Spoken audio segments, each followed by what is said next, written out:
Pernahkah ibu dan bapak guru merasa kesulitan ketika harus menyampaikan banyak materi dalam waktu yang singkat, mudah dipahami dan menarik bagi peserta didik?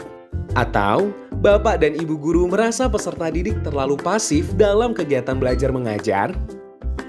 Yuk kita coba pelajari bersama metode Jigsaw yang dapat menjadi alternatif jawaban dari keluhan tersebut.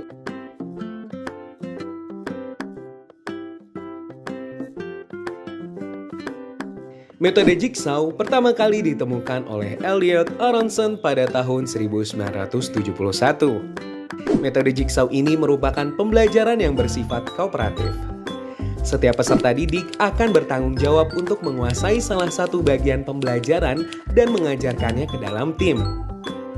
Seperti layaknya puzzle Jigsaw, setiap peserta didik memiliki peran penting sebagai kepingan puzzle demi menjadi puzzle yang utuh. Agar dapat lebih memahami penerapan metode Jigsaw di dalam kelas, ibu dan bapak guru dapat mengikuti tahapan berikut ya. Pertama, bagi kelas menjadi beberapa grup berisi 3-6 peserta didik. Grup ini selanjutnya akan kita namakan sebagai grup Jigsaw. Pada contoh kali ini, kita bagi 30 peserta didik menjadi 6 grup dengan 5 peserta didik di tiap grup. 2. Bagi bahan pembelajaran menjadi bagian-bagian kecil dengan jumlah yang sama dengan jumlah anggota kelompok. Bahan pembelajaran yang dimaksud dapat berupa paragraf dari suatu teks, bab buku, subtopik pembelajaran, atau bahkan artikel yang bersumber dari internet. Seperti contoh, kita akan coba terapkan metode Jigsaw ini untuk mengajarkan Pancasila kepada peserta didik. Kita bagi materinya sesuai jumlah sila yang ada. 3. Sesi belajar mandiri. Berikan setiap bagian pembelajaran kepada setiap peserta didik di dalam grup. Selanjutnya, peserta didik akan bertanggung jawab untuk menguasai materi bagian pembelajaran secara mandiri. Sepakati waktu yang diberikan untuk sesi ini. 4. Sesi diskusi grup ahli. Pertemukan setiap peserta didik dengan anggota kelompok lain yang memiliki bagian pembelajaran yang sama. Grup ini biasa disebut grup ahli. Di dalam grup ahli, setiap peserta didik dapat saling menyamakan hasil pembelajaran juga membandingkan ide yang didapat selama sesi belajar mandiri.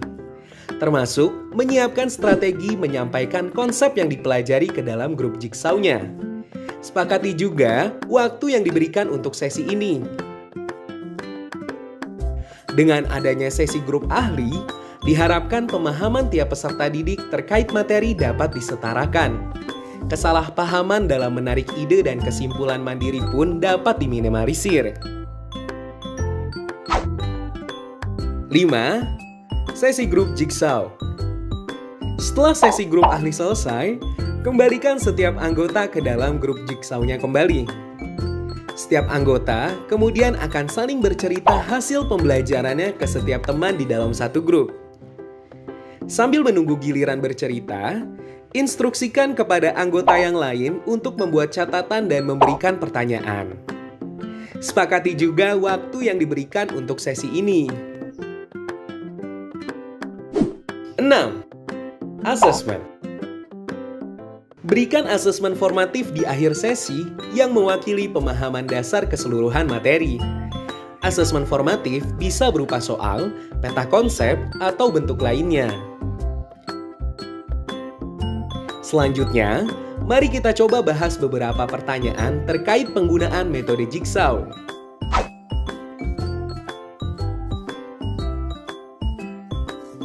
Apabila jumlah peserta didik tidak dapat dibagi rata, ibu dan bapak guru dapat memberikan tanggung jawab salah satu materi yang dirasa lebih sulit kepada 2 peserta didik yang berada di grup yang memiliki kelebihan jumlah.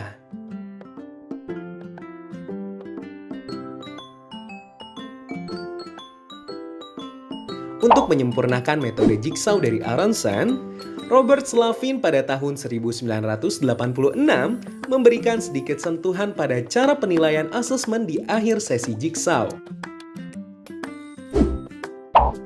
Nilai asesmen yang sebelumnya hanya dinilai secara individual tiap peserta didik, selanjutnya dirata-ratakan untuk mendapatkan nilai tiap grup. Perbedaan ini membuat antusiasme peserta didik dalam memahami dan menyampaikan materi meningkat pesat. Selamat mencoba di ruang kelas masing-masing ya Bapak dan Ibu guru.